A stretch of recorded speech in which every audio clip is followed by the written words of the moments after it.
I'm Laura Bonnell, and this is the Living with Cystic Fibrosis podcast coming to you from Detroit. Please subscribe and even rate and comment on our podcasts when it moves you. I learn something new with every podcast, and I'm always inspired by the people that are showcased here. We don't give medical advice. You need to connect with your doctor for that. I hope that this Living with Cystic Fibrosis podcast educates you and sparks some volunteering or advocacy. The CF community needs people like you. Thanks to our sponsors, Viatris and Vertex, for their support. Dr. Ames and Dr. Bupp are deeply committed to their patients, but like so many clinicians today, they're spending an extraordinary amount of time battling insurance companies, and between prior authorizations, step therapy, and coverage denials, physicians and their teams are buried in paperwork, often at the expense of patient care.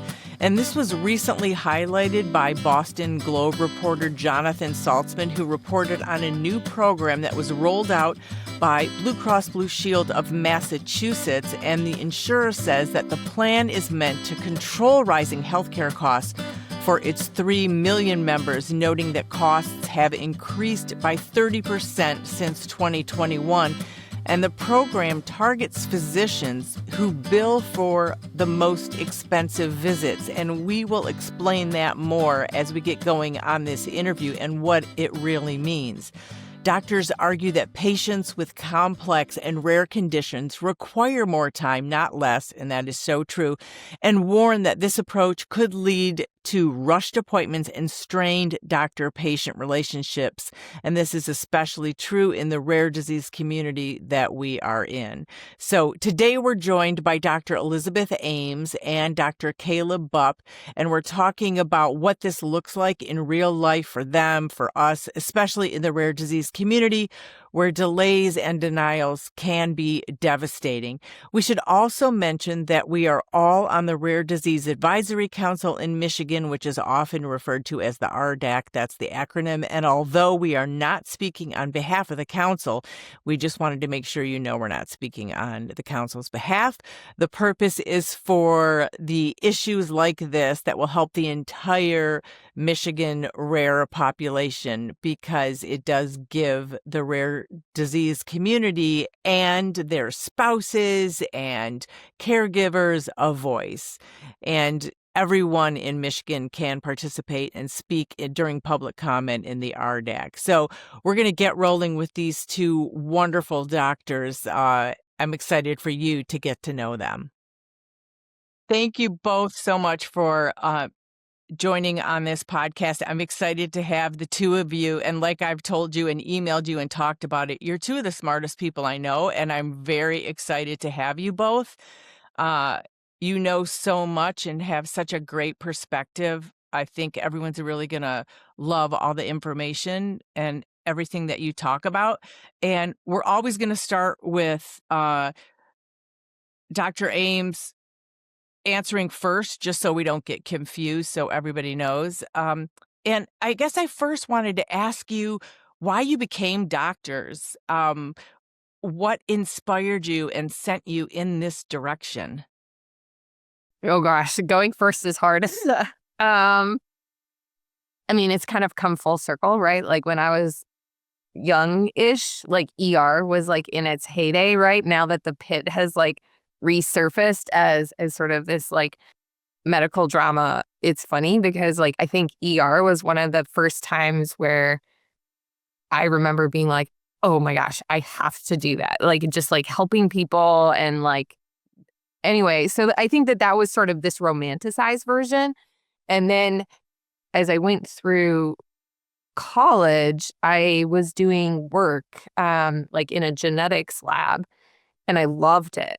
I fell in love with it. And that really stuck with me. That like, you know, seeing kids in clinic, that it was a lab thinking about like myotonic dystrophy and muscular dystrophies and just how impactful that was for a child and for a family's life. And so that really stuck with me and made me want to do an MD PhD. And then when I was doing my PhD, it was thinking about like genetics in heart development. And I thought, oh, maybe I'll be a cardiologist. And then I realized like physics was a lot of cardiology, and I was like, hard pass, hard pass. But the pediatrics is just so, you have such an ability to change the trajectory of a patient's life. Like adults make their own decisions and are set in their ways, but a child, like there's so much you can change over their lifetime. And so I just really fell in love with it. So I'd say that's sort of how I came to be a pediatric geneticist. Thank you so much. And Dr. Bupp. Yeah, my journey has been one of not knowing what I wanted to be when I grew up, and sort of stumbling my way forward at times. So I was in college as a biology major and didn't really have a sense of where life was headed.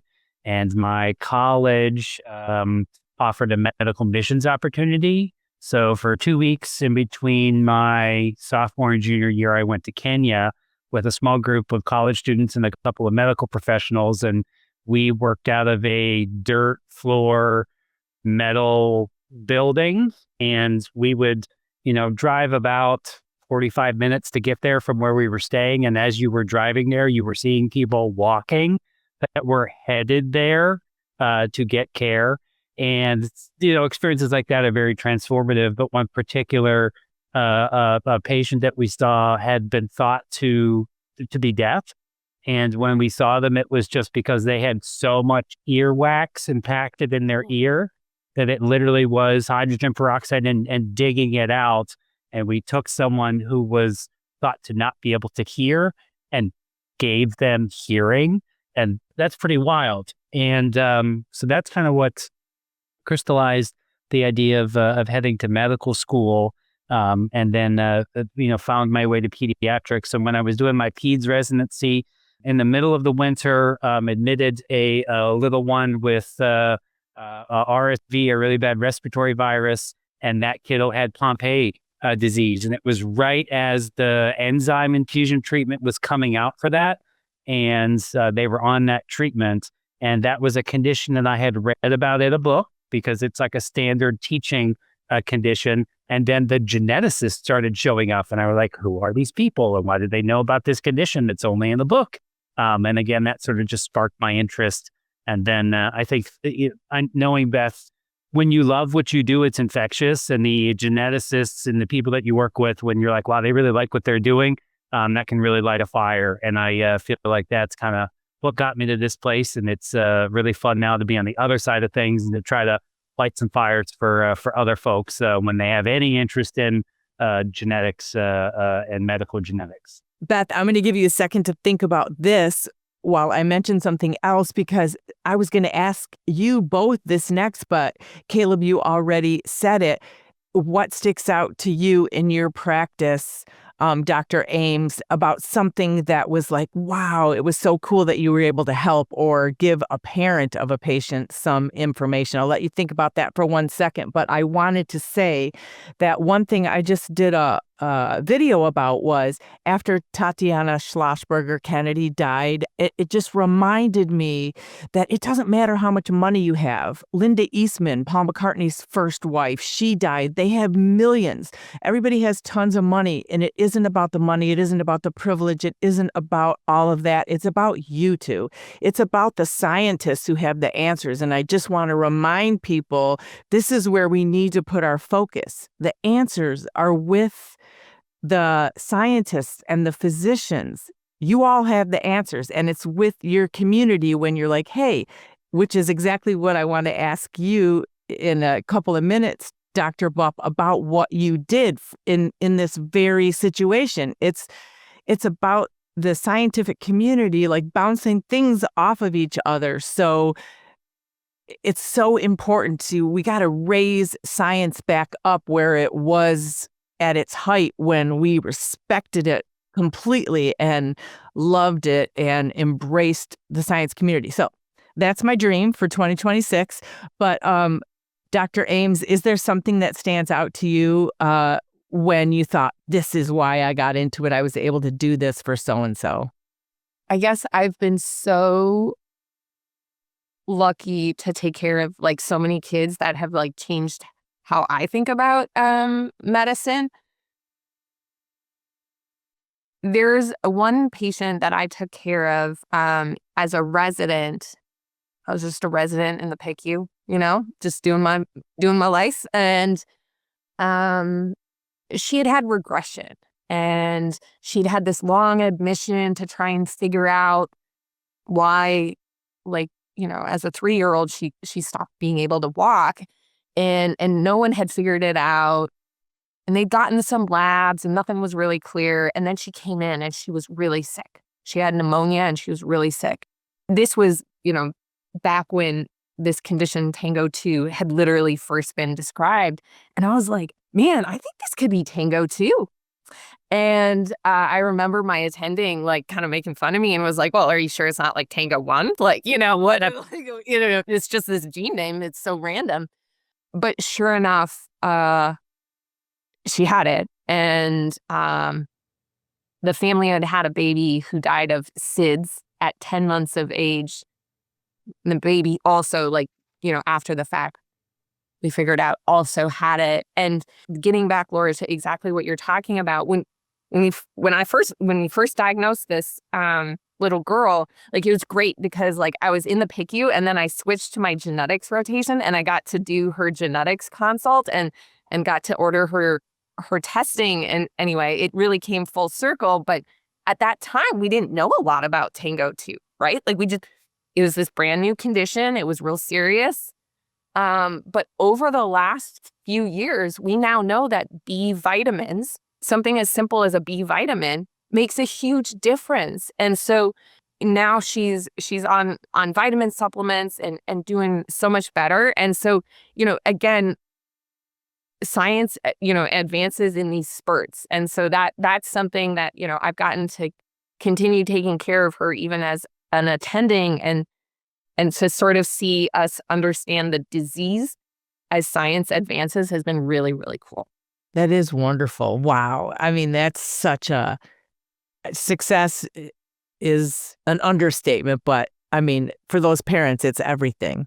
So that's incredible. Thanks for sharing that. And one of the things that we have talked about, the three of us, is insurance and the challenges.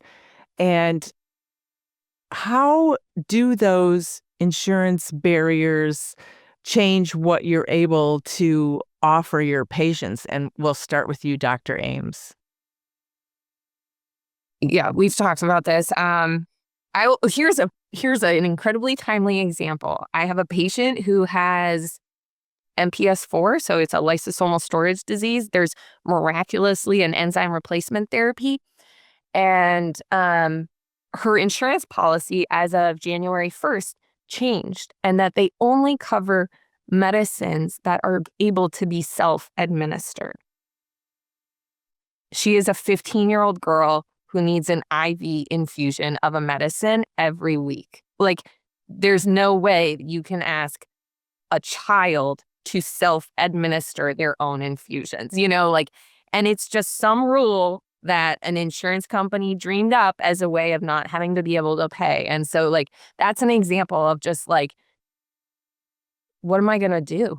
Like, I'm going to fight it, but it's, there's always going to be a new rule that, someone dreams up. And before I hear yours, Dr. Bupp, I have to say, I was on an insurance call yesterday just for myself. And I know that the initial people we're talking to are just reading things, which is also scary because he asked me if my husband had the hysterectomy, when of course it was me. So it's just like, I don't know, it's brutal. It's brutal out there for insurance. But Caleb, what are your thoughts on that same question? I think an example of the chaos of this is when a patient comes, when we get information. Honestly, our first question, probably even before like, why are they coming, is what insurance do they have? Because it is an immediate fork in the road, depending on what you got, for what care we're going to be able to deliver, whether it be diagnostic testing or treatments. And then even though we know there's that fork in the road immediately, there are so many forks because of different policies. And like Beth said, are constantly changing. It is impossible for any healthcare provider, I think, to know in that moment exactly what the options are going to be. So up front, the care that you're delivering is almost uncertain because I'm not really sure if the testing that we'd like to do is actually going to be possible, because we're going to have to figure it out and prior auth and those sorts of things, or the treatments. So it's like this weird start-stop approach to medical care, because you have to it's like playing a video game. You have to pass the next level before you can figure out what the next steps are. And that is challenging at baseline. And honestly, I think it's what a lot of us experience with any healthcare that we get. It is exponentially more challenging when you're dealing with rare disease, genetic conditions, things that aren't quote unquote common. What do either of you think about how this insurance situation has evolved and gotten so challenging for everyone, and how much time are you spending time every single day on insurance stuff and your staff? I mean, it's got to consume a lot of time. I would say I'm really lucky to have some really great support staff, but there's a person whose entire job is insurance authorizations. There's a person who does exactly like Dr. Bupp was saying, genetic testing authorizations. And then there's another person who does medication authorizations. It's mind-boggling how, it's sort of like that arms race. People the insurance company puts all these rules up. And so then the healthcare system, builds up all of these people whose job it is to jump through the hoops of insurance. It really is mind-blowing. And Dr. Bupp, your description was people can visualize what a challenge it is just to get help. I mean, in the genetics world, there's a role called a genetic counselor assistant, which I think is what you were referencing. That job didn't exist 5 years ago. It literally had to be created as a new profession. We have a job description in our organization for it now, because of the complexities that with trying to unravel these insurance situations. And as we talk about this, Dr. Bupp, I also want you to talk about the story of the 12 people, the disease that you were able to diagnose and get medications for. And we're talking about your co-discovery of treatable genetic syndrome caused by ODC1 mutations. And I'm reading that because you're going to have to explain it, but it's a syndrome that is now termed Bachman-Bupp syndrome. And it's an incredible story if you can share that with us. Yeah, we had a patient come to see us who had developmental delay, a low muscle tone, which is a pretty standard thing to come to a genetics clinic for. And we were able to get genetic testing, not always an easy thing to do. And those results came back as sort of uncertain because we didn't really have any disease that went with them. And through a series of very fortunate events, I connected with an MSU researcher, Andre Bachman, who had worked on this particular gene, but just not in human disease. Putting some pieces together, we were able to describe it as a new disorder, which was super exciting to have our patient be really the only one that had it. And then there was the question of treatment being a potential. And rare disease treatment is really tough to develop because there aren't a lot of people who need a treatment. So there's not a lot of incentive financially for pharma companies to develop this. It's, part of the reason why things like gene therapy are so expensive, because there's not a lot of people who are going to get it. So you kind of need to have that price tag be high enough to justify the research and development. But in our particular situation, we had the possibility of repurposing a drug, which really balances the books quite a bit from a R&D perspective, because you essentially already have the drug and it's been tested and validated. So working with the FDA to get approval to sort of give that a try. And then we're able to give it to our first patient and saw some really incredible results as far as improvement in muscle tone. These kiddos don't have hair, so she regrew all her hair, which was very easy to see externally. But yeah, we're up to, I would count it at 21 right now. We just heard from another patient in France a couple weeks ago. So there are not a lot of people that have this. The drug is, again, being repurposed, but it's not FDA approved for our indication. Not all the patients are in the US. So the idea of doing like clinical trial is incredibly daunting for something like that, let alone just having people even be aware that this condition exists if a provider sees a patient and not knowing what's going on. Thanks for explaining that. And one of the things that got us talking about this podcast and the challenges facing insurance was this article, Dr. Ames, that you shared, the Boston Globe reporter that did an article about Blue Cross Blue Shield of Massachusetts and flagging doctors who bill for the most expensive visits. Can you explain that a little bit and talk about your concerns about that?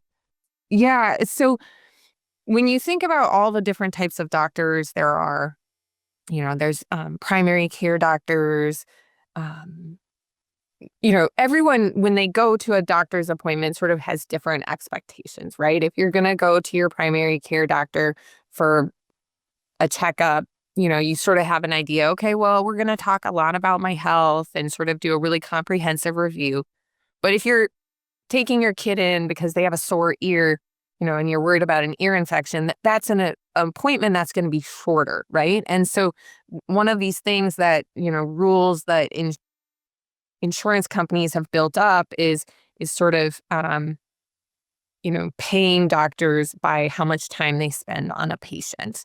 And so when, you're just looking in a kid's ear and you see an ear infection and then you maybe do a prescription for antibiotics, that's pretty straightforward. But when you think about seeing a patient in clinic for a genetics visit, I mean, think about so Caleb had that child who had that genetic test result, right? And it was an uncertain result. It wasn't really clear. That takes a lot of time, right? I can't imagine how much Caleb probably thought about it before, talking to the family, right? And that's really helpful time, right? It saved that child's life, certainly their development. And geneticists tend to bill for a lot of time. We tend to spend a lot of time with our patients, right? We go through, we draw out a family tree, a pedigree. We spend a lot of time talking. And so geneticists bill for that time. We have longer appointments. And so the concern is, well, we as a specialty are going to be targeted by these insurance rules because we have these complicated visits, because we take that time with our patients. So it'll be interesting to see how much that sort of ripples out to other states and other insurance companies. How worried are you about that? I mean, at the end of the day, I'm still going to see my patients and I'm still going to, I'm not going to spend 15 minutes with them because insurance companies aren't going to pay me more than that, right? I think maybe I was overly optimistic, but, at working in a big healthcare system, you have to believe that there's going to be some higher level advocacy and hopefully that's where a change will be sort of made is on a much higher level. But it sort of feels like completely out of my hands. And Dr. Bupp, what are your thoughts? I mean, isn't the comparison if you're an hourly worker and you work another hour, you expect to get paid? Is that a fair analogy just to help people understand? And what are your thoughts on what's happening? Yeah, I think it is impossible with genetic conditions, with rare disease, to walk into the room and say, what brought you in today? To knock things out, to get your documentation and move on to the next patient in 15 minutes. I spent an hour and a half yesterday with a patient because they have something that there are maybe 3 or 4 kids in Michigan who have, and we were trying to look at treatments and other connections. And, that was the right thing to do because that diagnosis was new and fresh for the family. And the other thing is nobody else is going to be able to do that. Like the family even was telling me, like, we can't talk about this with family or with other healthcare providers because they never heard of this. And people are like, well, what is this? So even just to sit with somebody who has heard of your rare disease is huge as far as like a therapeutic benefit there. But yeah, there is. I like your arms race analogy, Beth. With there's always sort of insurance companies are doing their thing, and then healthcare companies, labs, are kind of do their thing, and then it ebbs back and forth. And is it fair to say it seems short-sighted by the insurance company because in the long run, it will save them money. You get a diagnosis or you hear from the patient and the parent, and you're able to then treat it, get the correct medication. It seems like in the end, it's all going to balance out and work. Yeah, there's this concept called the diagnostic odyssey, and the Every Life Foundation. We can maybe even share this in the notes or something. They have some excellent information about the diagnostic odyssey patients. The extra healthcare costs are hundreds of thousands of dollars. It is months and years of waiting for a diagnosis, seeing 3-4 times the number of doctors that anybody has. And that has a direct financial cost because it just takes so long to get to the answer. And I think that is tangible. But they also do a really good job of pointing about the indirect costs, right? The time lost at work for parents, going to appointments, the need for accommodations in the home for kids who need extra assistance and stuff like that. So it compounds very quickly to being a real and substantial problem. And that's the challenge with all rare disease, right? Individually, they're rare, but when you put them all together, it is not rare in the least. And so these issues that we're talking about, they don't just affect a couple of kids. They affect a couple of kids who have each disorder, but when you put it all together, it affects a lot of kids, particularly kids that access healthcare. I mean, the percent of kids that are in the hospital that have genetic and rare disease, it's astronomically high because that's who is in the hospital. And that is great. It's definitely in our show notes now. By the time this airs, we will definitely do that. Every Life is fantastic. And I have to say, just for me, I had to leave a full-time job and do it part-time. And I was fortunate that my husband obviously was working full-time and we could afford to do that. But I now, because I'm older, was thinking, wow, not only did it impact my ability to work full-time because I had to take care of my girls, but it's also going to affect my retirement because I had to go part-time. There's less money for my Social Security.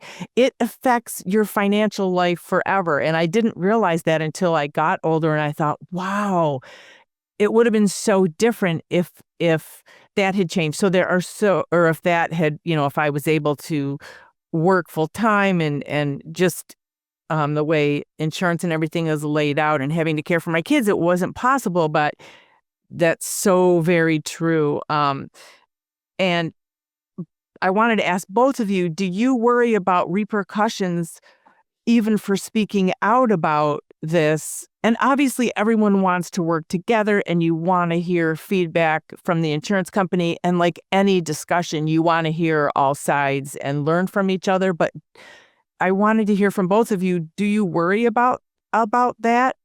About getting flack for speaking up? I guess I think of myself as such a tiny piece of what is just a monstrous healthcare system that I can't imagine an insurance company caring a lot about like my personal thoughts and feelings. It is really tough when you've gone through trying to get a medication covered for a rare disease, and you go through the steps of appeal, and part of it is a peer-to-peer. I've never really had a peer, right? Your peer is assigned. I think the best I've ever gotten was a pediatric endocrinologist, but it's some other physician who doesn't know genetics, doesn't know rare diseases, and yeah, I mean, I think those are the times when I really struggle because it's a one-on-one conversation, and you're just trying to do what's right for the patient, and this physician employed by the insurance company is just trying to deny coverage. Laura, I had a peer-to-peer for one of our Bupp patients, we discovered the disease and it didn't go through. So when I did the peer-to-peer with another physician from the company, they said, oh, I see you discovered this disease. Oh, and you've published on the treatment. Like, oh, okay. So it was totally fine, but like there was a barrier right there. And again, this is a very, very niche example, but even something that should be a complete no-brainer still got stopped. And I would think this is stressful, added stress to both of you, added stress to whoever is in charge, of the insurance for the family. It's either an adult patient or the family. Do you see that as well? Yeah, I mean, it's incredibly stressful. I mean, because, usually we get faxes saying like, oh, this has been denied, and we start working on it. But, the family gets a letter, it's delayed. We try and have good communication and say, hey, we got this denial, we're working on it. But I think it's just I think it's like death by a thousand cuts, right? Like every denial, like all of those letters that come, it's just hard on families. They're saying, oh, my child, I'm not myself, like, I'm not worth covering, like that's really hard. Yeah, it is. The reality is, I think what you experienced, Laura, that if life takes you in this direction, it is going to become your full-time job to advocate for care, coverage, resources, assistance, therapy. It is impossible to continue the life as you are currently living it and add it on because it is so much extra there. But I would just say from an advocacy standpoint, I think the power of people sharing their stories is incredible. I think the voices of rare disease patients and advocates have made a major impact with a lot of the shifting with research funding that kind of has brought it back in many ways from where things were headed in the last year or so. So I do think it has been a benefit. And I wanted to ask you two things. One is, how does it impact your staff and everybody that works? Because they're not only doing their job, well, and I guess handling the insurance is also their job now, but it does add a lot of pressure to your whole staff, right? Yeah, I'm really fortunate to work with people who sort of rise to the challenge. They relish the fight. If insurance is going to deny it, then we're going to fight it.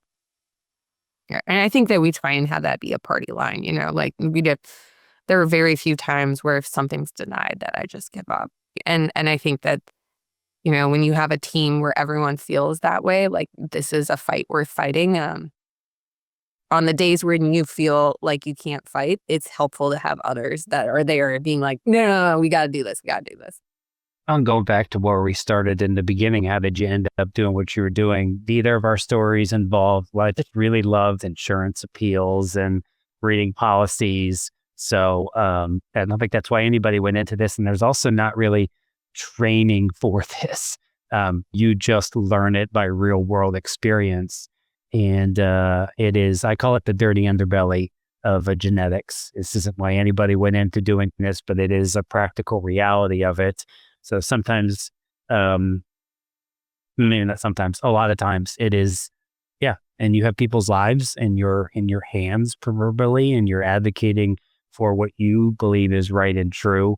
And it is really frustrating when somebody who typically doesn't really have the full perspective says no.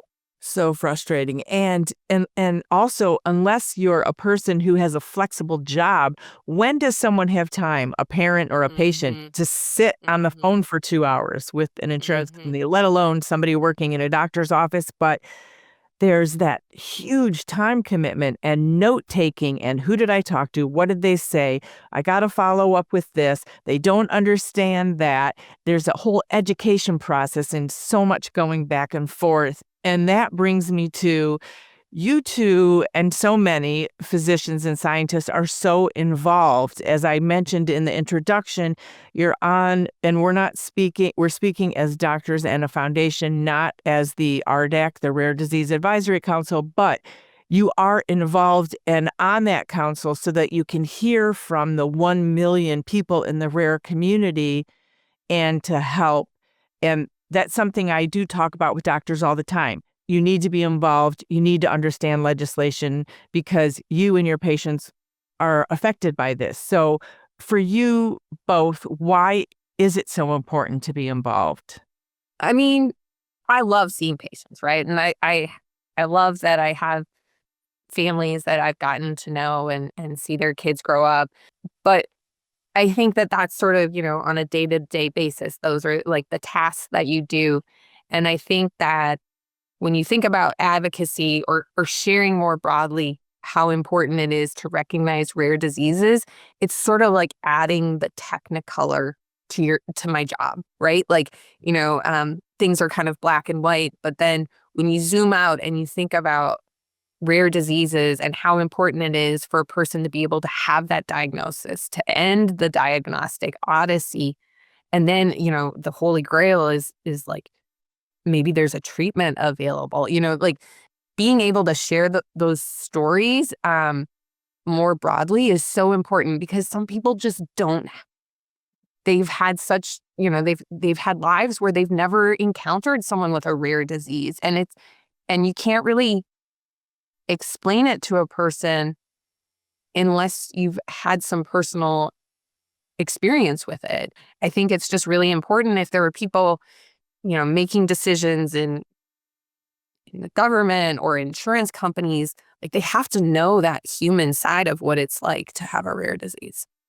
I think rare disease advocacy, there is power in numbers. One person can be a huge difference maker, but it's not 1 + 1 = 2. It really exponentially grows. And I think with things like rare disease advisory councils, that gives you a better connection within your state for state government and for advocacy.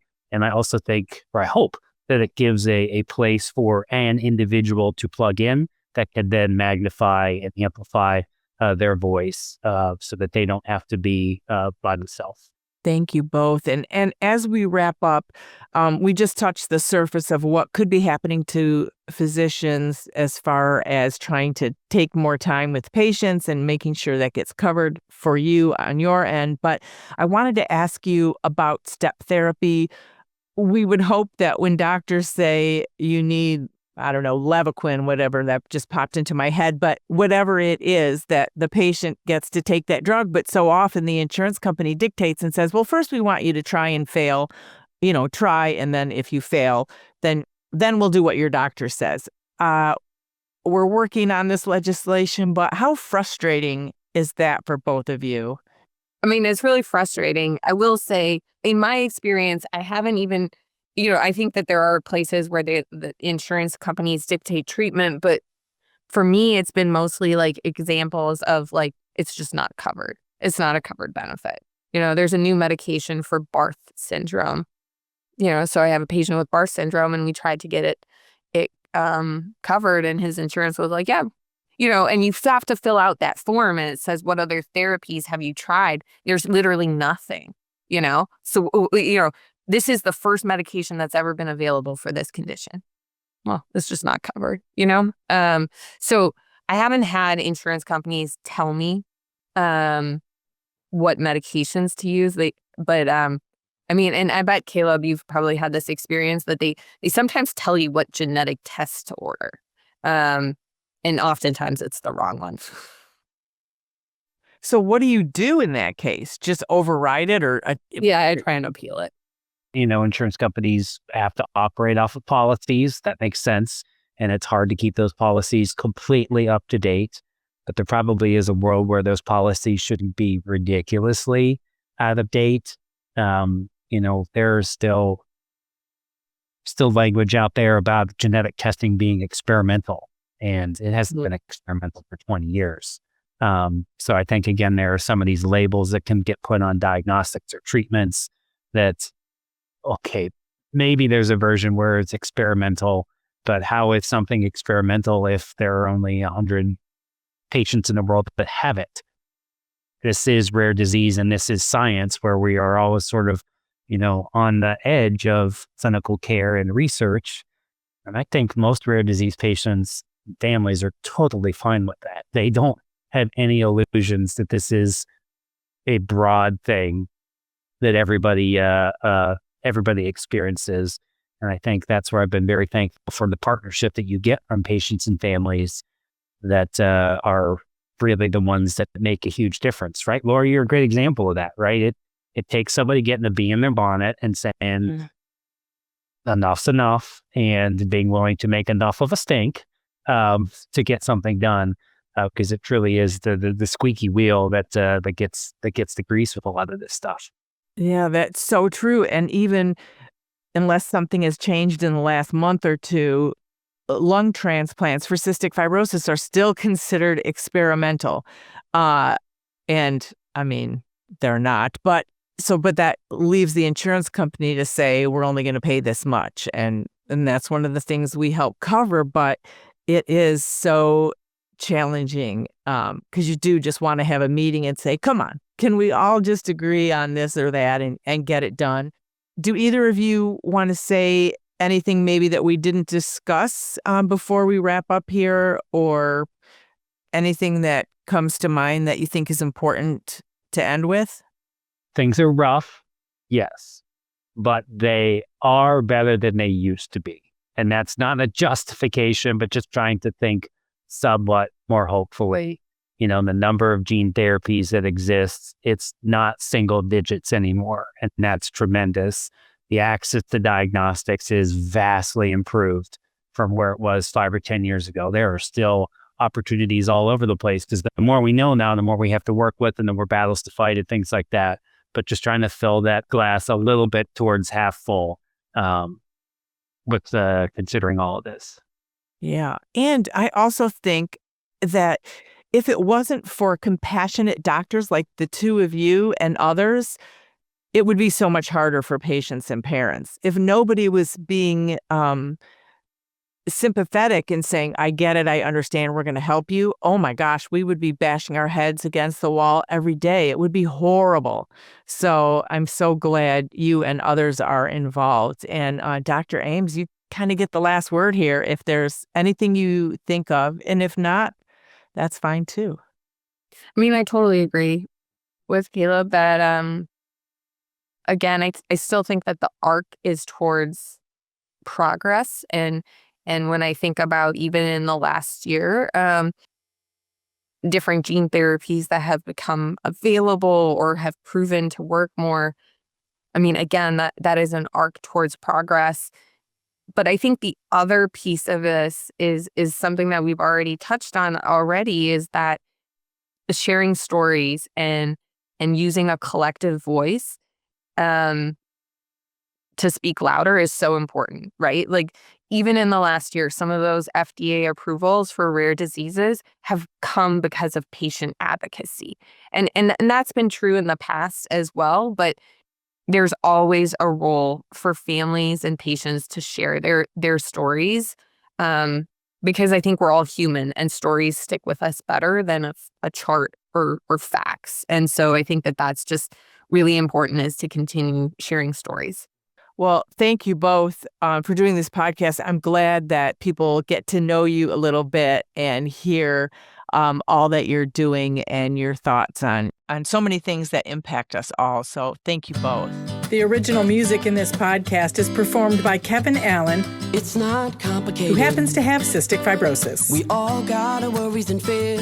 I know it's got you frustrated, but loving you is so alright. This has been the Living with Cystic Fibrosis podcast. For more information and to learn more about the Bonnell Foundation, visit our website at thebonnellfoundation.org. That's the BONNELL Foundation.org. This podcast was sponsored by Vertex Pharmaceutical, The Science of Possibility, and Viatris. It was produced by Jag and Detroit Podcasts. Follow our show in Apple Podcasts, Spotify, or wherever you're listening right now.